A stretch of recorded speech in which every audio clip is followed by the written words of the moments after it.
안녕하세요. 부동산 해결사 솔로몬입니다. 예고한 대로 9월 7일부로 부동산 공급대책, 이번 정부의 첫 공급대책이 발표가 됐습니다. 일요일 오후에 발표할 만큼 과연 긴급하고 또 중요한 내용이 담겨져 있는지 철저하게 한번 살펴봐야 될 것 같고요. 또 이 공급대책이라고 하는 게 이번 정부에서 앞으로 5년 동안 이 공급에 대한 전반적인 방향성을 어떻게 가지고 가겠다라고 하는 메시지가 담겨 있거든요. 그래서 그 메시지까지 한번 살펴보면서 이번 대책을 쭉 한번 요약을 해보겠습니다.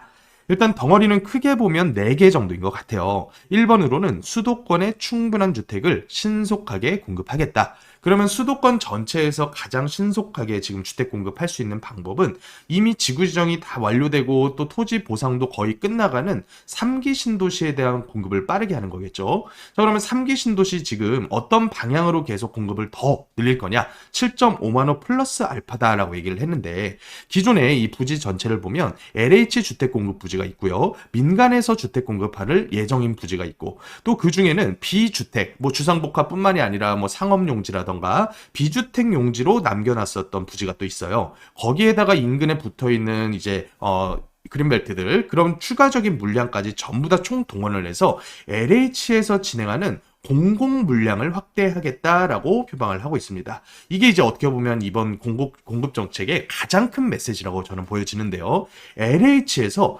여태까지 해왔었던 이 공공 물량뿐만이 아니라 민간 물량의 상당 부분도 전부 다 떠안겠다라고 표방을 하고 있다는 거예요. 예를 들어서 민간에다가 이제 토지를 매각을 하게 되겠죠. 토지 매각을 통해서 LH나 지자체에서 미리 보상금으로 나갔었던 전반적인 이 자금들에 대한 회수가 이루어져야 되는데 이걸 일부 분양 플러스 거기다가 아주 오랜 기간 동안 임대를 한다거나 아니면 토지 임대하는 형태, 토지 임대부 주택, 분양형 주택 같은 것들을 시도를 하게 되면서 이 자금, 처음에 나갔었던 막대한 양의 자금 회수 부분이 과연 어떻게 흘러갈 거냐. 이 부분이 어떻게 보면 이 LH 공급 부분의 가장 큰 맹점이다라고 저는 봅니다. 근데 어찌됐던지 간에 기존의 LH가 미리 잡아놨었던 부지 외에도 민간의 공급 예정이었었던 이 부지의 시행을 LH에서 하겠다. 그러면 시공사는 과연 뭘 하는 거냐? 그냥 도급 공사를 통해서 시공 마진만 먹어라 라고 표현을 했다라는 거예요. 이 부분 굉장히 중요한 포인트입니다. 이따가도 또 나올 거예요. 자, 두 번째 덩어리. 도심 내에서는 그러면 주택 공급 어떻게 할 거냐? 도심 내에는 지금 남는 땅이 많지가 않습니다. 그런데 어찌어찌 짜내서 노후 공공임대주택, 지금 서울 여기저기에도 영구 임대로 활용되고 있는 이런 아파트들이 많은데 그 아파트들이 사실 거의 대부분 30년 차가 넘어가고 있단 말이죠. 그래서 노후 공공임대주택을 전부 다 재건축을 하는데 어떻게 할 거냐? 용적률을 최대 500%까지 줘가지고 재건축을 하겠다. 자, 그리고 노후 공공청사, 이거 얘기 계속 나왔었던 얘기예요. 복합개발이라는 거죠, 복합개발. 단순히 청사만 재건축하는 게 아니라 그 위에다가 청년주택이라던가 신혼희망타운 같은 공공 형태로 사용할 수 있는 주택들을 복합 형태로 짓겠다라고 하는 얘기고요. 지금 서울 도심 내부에서도 이제 통폐합하거나 폐교되는 학교들이 꽤 많이 늘고 있어요. 그런데 이런 학교 부지 그냥 뭐 공원화 한다거나 이런 계획들이 잡혀져 있었는데 이 공원화할 부지에다가 주택을 지어서 주택난을 해소하겠다 이런 얘기거든요. 그런데 이제 지역 주민들의 반발을 어떻게 찬성으로 이끌어낼 것이냐. 공원 부지로 알고 있었는데 지역 주민들이 갑자기 여기 임대주택 짓겠다 그러면 가만히 있겠습니까? 그래서 도심 유휴 부지가 이번 정권뿐만 아니라 역대 있었던 공급 대책에서 항상 건드렸었던 부분이에요. 하지만 신도시보다도 진행이 더뎠었던 게 현실이고요.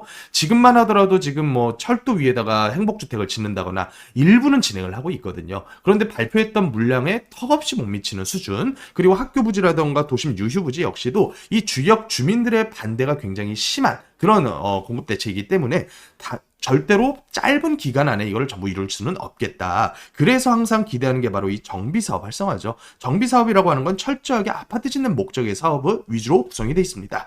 그 중에서도 이제 주거 정비형 재개발 사업이라던가 아니면 역세권 재개발 사업 혹은 재건축 사업, 이런 사업들은 두 가지 포인트가 필요해요. 첫 번째로는 이 안에 물건을 가지고 계신 토지 등 소유자의 철저한 이익 보장이 돼줘야 되고요. 또 두 번째로는 일부 공공성 확보는 되지만 납득할 만한 수준, 거기다가 사업성을 크게 저해하지 않는 수준에서 공공성을 확보를 해야 되겠죠. 그래야지 속도도 빨라지고 사업성 제고도 되면서 충분한 상급지의 주택 공급이 이루어질 수가 있게 된다는 거예요. 그래서 이번에 이제 포인트로 잡은 거는 공공도심복합사업이에요. 이 부분 역시 앞에 살펴본 이 LH에서 진행한다라고 하는 큰 틀을 벗어나지 않는 사업입니다. 왜냐하면 이 도심정비사업 중에서 도심복합사업을 제가 여러 차례 소개를 해드렸었는데, 이 도심복합사업의 가장 큰 특징이 뭐냐면 정비사업 형태로 진행되는 게 아니에요. 도시 및 주거환경 정비법상에 포함되어 있는 그런 사업이 아니라 공공주택특별법에 근거된 사업입니다. 공공주택특별법.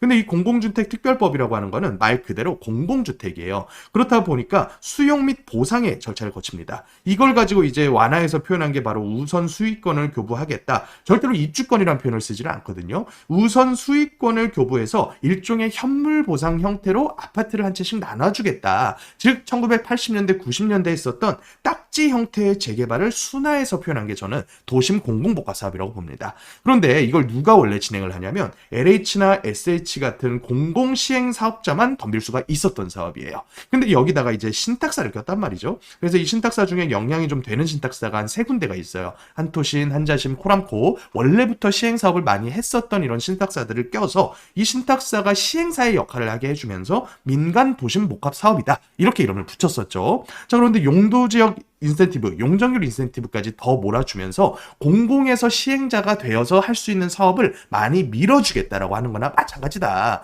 그리고 일기 신도시 정비 중에서도 분당은 빼버렸거든요. 분당은 예정 물량보다 더 크게 확대하는 거를 일부 지향하겠다라는 형태로 얘기를 하고 있고요. 이 중에서 가장 큰 물량, 무려 23만 4천 호를 담당하고 있는 물량이 뭐냐면 민간에서 진행하는 정비 사업이란 말이에요. 즉 재건축 재개발을 활성화하려면 그만한 유인책이 이 안에 반드시 들어가야 되겠지만, 제가 이 내용을 철저하게 살펴본 결과 민간의 유인책은 아직까지 정확한 수치라던가 방향성이 제시되지는 않고 있다. 예를 들어서 용적률의 법적 상한의 1.2배 혹은 1.5배 이만큼 주겠다라고 하면서도 민간에서 진행하는 형태의 재개발 재건축에 대해서는 추후 논의를 거쳐서 확정하겠다. 이런 식으로 지금 가고 있단 말이죠. 그래서 좀 조심스럽게 민간 형태 인센티브 주는 거를 지금 약간 뒤로 딜레이 시키고 있지 않나, 이런 생각이 좀 들고요.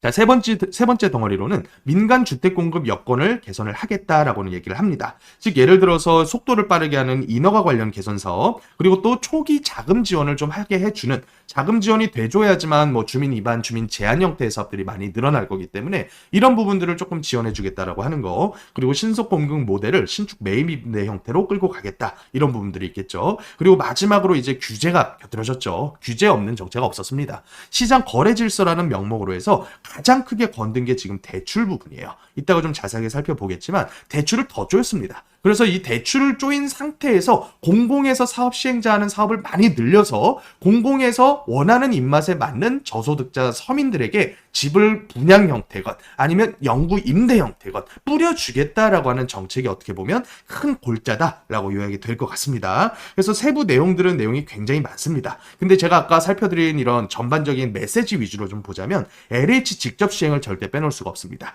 앞으로 시행사는 전부 다 LH다라고 선언한 거다라고 저는 생각을 해요. 그래서 여태까지 민간 택지 부지를 매각을 해서 이 민간 부지에서 자이도 짓고 뭐 레미안도 짓고 했었던 신도시들이 이제는 이런 형태가 안 된다라는 거예요. 물론 여기서 이제 국토부 장관이 한 발언으로는 이런 민간 시공사의 브랜드는 사용을 하게 하겠다라고 얘기는 했지만, 이 전반적인 시행 역할 자체를 공공에서 떠맡다 보면 나중에 퀄리티 좋은 주택에 대한 이제 주택난이 반드시 또 생길 수밖에 없습니다. 이게 우리가 옛날에 뭐 5,000불 시대, 그 시대에 살고 있는 게 아니거든요. 지금은 우리가 선진국 반열에 들어가 있어서 당연히 공급이라고 했을 때는 퀀티티에 대한 공급이 아니라 퀄리티에 대한 공급을 원한단 말이에요. 근데 이 부분을 LH가 떠맡게 되면 문제가 어떻게 될까? 약간 걱정이 되는 부분이 있죠. 그리고 공공택지가 전부 LH 직접 시행으로 가다 보면 민간에 대한 도심 브랜드가 더 희소성을 띠게 될 가능성이 커진다고 봅니다. 그러니까 신도시 전체에 대한 퀄리티를 많이 낮추는 게 말이 되지 않을까. 그리고 지금 계양신도시라던가 대장신도시 같은 지역들 테크노밸리라는 이름으로 추진을 하면서도 아직까지 그 기업 입주가 확정이 전부 다 된 게 아니에요.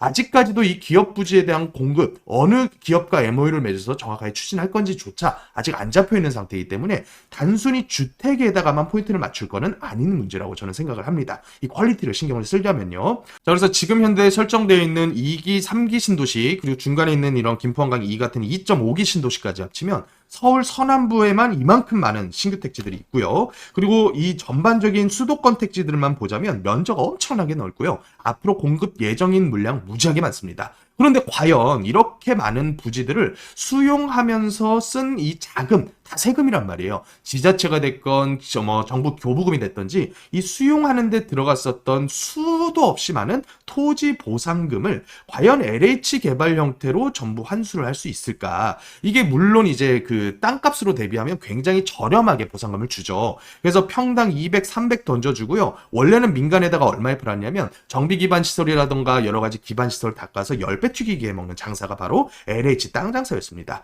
근데 이거를 더 이상 땅을 안 팔겠다라고 선언을 했다는 얘기는 LH에서 장기, 이제 공급이라고 하는 건 10년 대기라고 얘기를 하잖아요. 최소 10년이 넘어가는 장기 자금 조달 부분을 어떤 식으로 마련을 해낼 것이냐. 그러니까 지금 정권 해봤자 5년짜리 정권인데 10년이 넘어가는 이 장기 공급 싸움을 단순히 민간에다가 땅 파는 것이 아니라 직접 지어가지고 운영을 하건 아니면 토지 임대부로 분양을 하건 이런 형태로 과연 이 자금에 대한 부분을 안정적인 자금 조달책을 만들어낼 수가 있을까라고 하는 걱정이 좀 되고요. 그리고 또 도심 내 주택 공급 중에서도 아까 말했던 것처럼 도심 복합 사업, 이거 LHSH 시행사 하겠다는 얘긴데 이 도심 복합만 밀어줬다가 민간 재개발들 절대 도심 복합으로 턴 안 합니다. 제가 경험상 민간 재개발 형태, 예를 들어 신통기획이라던가 역세권 재개발이라던가 이런 사업들이 역으로 턴을 해서 도심복합으로 가는 경우가 없어요. 오히려 거꾸로 도심복합하던 사업장들이 우리 민간하겠습니다 라고 선언하면서 이렇게 재개발로 턴을 하는 경우는 많지만요. 그런데 지금 밀어주겠다고 하는 거는 LH, SH, 신탁사 이렇게 공익성을 가진 업체들에서만 시행을 할 수 있게끔 이런 식의 지원책을 하다 보면 민간 형태 재개발 사업 지원책이 너무 약하지 않느냐 이런 생각이 좀 든다는 거죠. 그래서 아까 말한 유유부지라던가 공공청사 같은 경우는 약간 미미한 수준이고 사실상은 재개발 재건축 활성화인데 이거 밀어주려면 재건축 같은 경우는 제일 먼저 뭐 해야 되냐? 제초안 없애야 되고요. 말도 안 되는 뭐 제초안입니까? 조합원들의 이익을 위한 사업을 하는 게 바로 민간 사업인데 공익적인 목적을 2단계, 3단계에 걸쳐가지고 빼내겠다는 얘기가 바로 제초안이거든요. 그래서 이 부분 유예를 최소 시켜줘야 되고요. 또 두 번째로는 지금 분양가 상한제, 이 부분도 상당히 문제가 많아요. 이 분양가 상한제가 사실상 주변 시세보다 한참 싸게 분양을 하게 되면서 제3자, 아무 얼굴도 모르고 이름도 모르는 제3자에게 모든 개발 이익을 주겠다라고 하는 사업이란 말이에요. 그러면 분양가 상한제랑 제초안만 폐지를 해도 일단은 강남 재건축 어느 정도 탄력 붙을 거고요. 그리고 두 번째로 재개발 활성화하려면 적당한 수준의 기부 체납 비율로 다시 한번 낮춰야 됩니다. 이게 옛날에 아주 저밀 개발, 그러니까 조합원 수가 전체 분양 물량의 30%도 안 되던 시기에 했었던 재개발 재건축의 기부 체납 비율을 많이 낮추지 않은 상태로 지금 유지가 되고 있거든요. 물론 일부분은 많이 낮아지긴 했습니다. 예를 들어서 1종 땅을 2종 종상향 시킬 때 2단계 건너뛰어서 2종 일반 가더라도 기부 체납을 똑같이 10%로 유지를 한다던가 아니면 이번 대책에서 나온 것처럼 준공업지역의 공공주택을 이제 지을 경우에도 똑같이 준공업지역의 맥시멈 400% 용적률을 주겠다던가 이런 정도 수준의 개선책은 여태까지 계속 발표가 되어 왔지만 그렇다 그래서 뭐 화끈하게 개발에 대한 기부 체납 비율을 줄여준다던가 혹은 공공임대주택에 대한 매입가 비율을 훨씬 더 시세 비율대로 확정을 시켜준다던가 이런 이제 정책은 없거든요. 심지어 이 재개발 임대주택은요, 땅값도 안 주고 나서 뺏어간단 말이에요. 순순히 공사비 중에 일부만 주고서 그냥 뺏어가는 형태예요. 그렇다 보니까 이런 부분들에 대한 철저한 민간의 개발을 할 수 있게끔 만드는, 그러니까 진행하던 데라도 끝까지 가게 해줘야 되고, 지금 제가 지난 영상에서 설명드린 것처럼 서울시만 신통기획 대상지가 지금 130군데입니다. 거기다가 모아타운 대상지 하면 100개가 넘어요. 이것만 다 완성되어도 신도시 대여섯 개 만드는 거 이상의 효과가 저는 날이라고 봅니다. 그러니까 제대로 가는 데들은 계속 제대로 갈 수 있게끔 좀 해줘야 된다라고 보고요.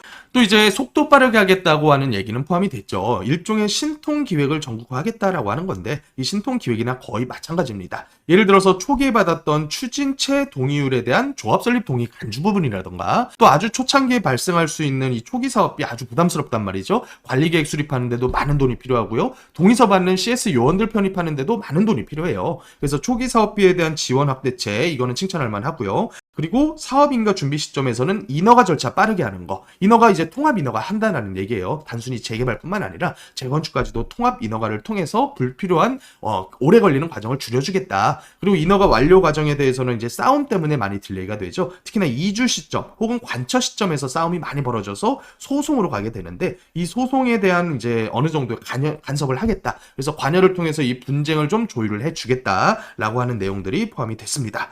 그렇지만 이 부분 민간 재건축 재개발 사업 용적률 상향은 주택시장 영향, 공급 활성화 효과 등을 종합 고려하여 공론화 과정을 거쳐서 추진 여부를 결정하겠다. 그러니까 아직까지는 공공에서 하는 것만 혜택 몰아주고요. 민간에서 민간 개개인에게 이득이 갈 수 있는 이런 형태의 인센티브들은 아직까지는 논의하지 않겠다라고 한다는 얘기예요. 그래서 이 부분이 어떻게 보면 가장 중요한 얘기지만 이번엔 뺐다라고 저는 생각이 들고요. 또 거기다가 공공에서 하는 정비 사업들은 계속해서 지원책을 강화해주고 있어요.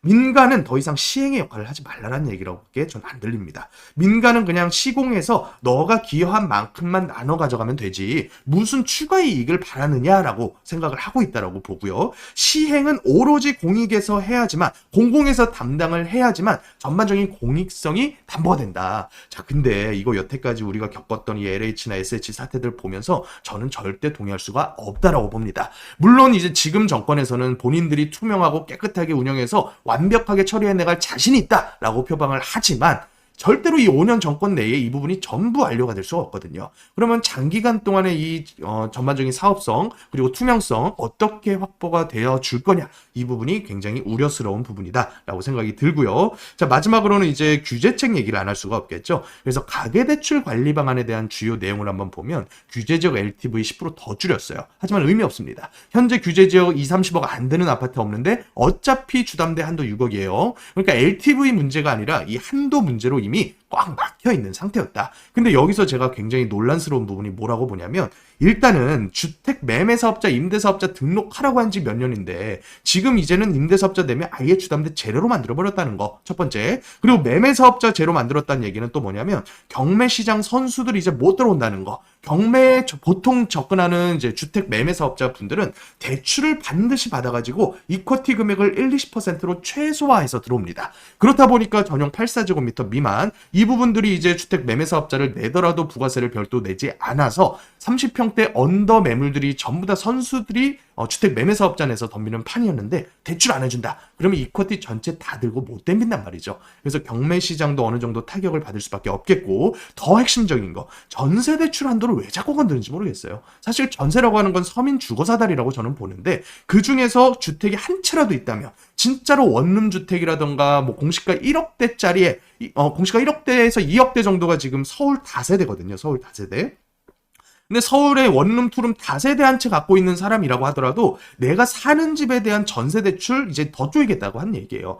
거기다가 내주기라도 하면 다행이죠. 이제는 안 내준다 주의까지 가버렸어요. 그래서 저는 자꾸 이 전세를 줄이는 게 무조건 옳은 방향은 아니다라고 봅니다. 월세화되면 주거비 올라가는 거 우리가 수많은 선진국들, 영미권의 대도시들에서 보고 있는 상황이란 말이에요. 우리나라 같은 경우는 전세제도 덕분에 코로나 이전까지는 주거비용이 소득의 20에서 25%였고요. 코로나가 지나간 이후에도 한 30%대에서 머물고 있는 상황인데 영미권은 이미 40%대에서 지금은 거의 60%대까지 올라갔다는 얘기가 많이 나오거든요. 근데 이렇게 되겠다는 얘기예요, 이제 월세가. 그래서 지금 상태에서는 이제 아직까지는 반전세 형태로 유지가 되고 있는데 만약에 월세가 아예 지금의 주거 형태 주거 형태가 돼버리면 제가 봤을 때 국민 전체 소득의 최소 50%가량은 주거비로 쓸 수밖에 없겠다라는 생각이 좀 들어요. 그래서 이런 부분들이 이번 대책의 주요 골자 내용이라 한번 정리를 해보면 제가 보고 있는 각 섹터별의 주요 기대 효과 같은 경우는 일단 수도권 공급 누가 하겠다고 얘기했냐? LH에서 하겠다. 공공택지에서 민간에서 가지고 가는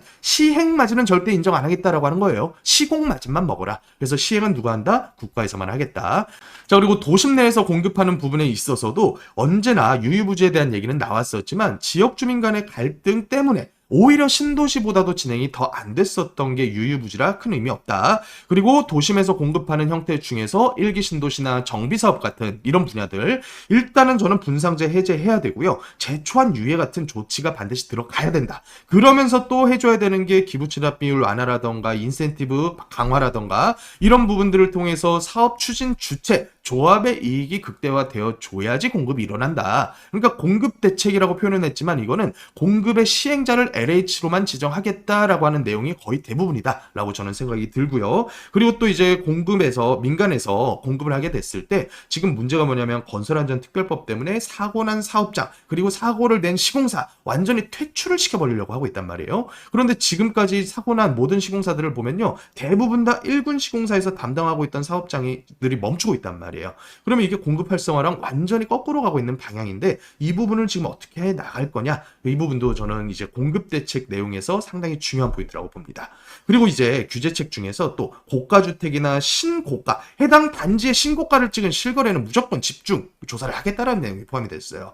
그러면 이제 갈아타기 하지 말라는 얘기거든요. 아무리 호가를 올려놓은 가격이라고 하더라도 신고가 거래자라고 하면 집중조사 들어가서 뭐 세무조사까지 탈탈 털어내버리면 이거 부담스러워서 거래 못합니다. 그렇다 보니까 지금은 많이 부담스러워하면서 거래가 또 줄어들고 있는 그런 상태. 그래서 이제 거래를 줄이면서 전반적인 가격을 컨트롤하려는 거, 이거는 이해가 되지만 너무 불합리한 조치들이 많이 들어가 있는 게 이번 규제의 내용이다라고 저는 생각이 들고요. 물론 조사할 건 조사를 해야죠. 뭘 조사해야 되냐면 실거래 신고 했다 취소하고 이런 장난질하는 건 집중 조사해가지고 형사처벌 해야 된다라고 저는 봐요. 하지만 이렇게 겁을 먹이는 거, 고가주택 거래하거나 신고가가 한 건이라도 찍히면 무조건 집중 조사하겠다. 이거는 좀 불합리한 조사가 아닌가라는 생각이 든다는 거죠. 그리고 대출 잡고 쪼이는 것 중에서 유주택자라고 하면 그 유주택의 범위가 너무나 다양할 텐데 주택 등기 한 채만 있다고 해도 모든 피해를 다 받을 수밖에 없는 이런 규제는 저는 안 맞는 규제다라고 생각이 듭니다. 그래서 이런 점들을 좀 고려를 해서 다음 대책이 나왔으면 좋겠고요. 어쨌든 저는 민간에서 하고 있는 지금 아까 표시 수치상으로만 봐도 민간 정비 사업을 통해서 공급될 수 있는 물량이 어떤 형태의 공급보다 가장 많습니다. 그래서 이 민간에 대한 혜택을 좀 더 강화를 해야 되지 않겠나라고 좀 아쉽게 이번 정책을 평가를 할 수밖에 없을 것 같습니다. 자, 이보다 더 자세한 재개발 재건축에 대한 얘기는 제가 강의 때 드리고 있으니까 강의 예약 많이 해주시고 참석해 주시면 큰 도움 되시리라고 봅니다. 자, 지금까지 부동산 해결사 솔몬이었습니다.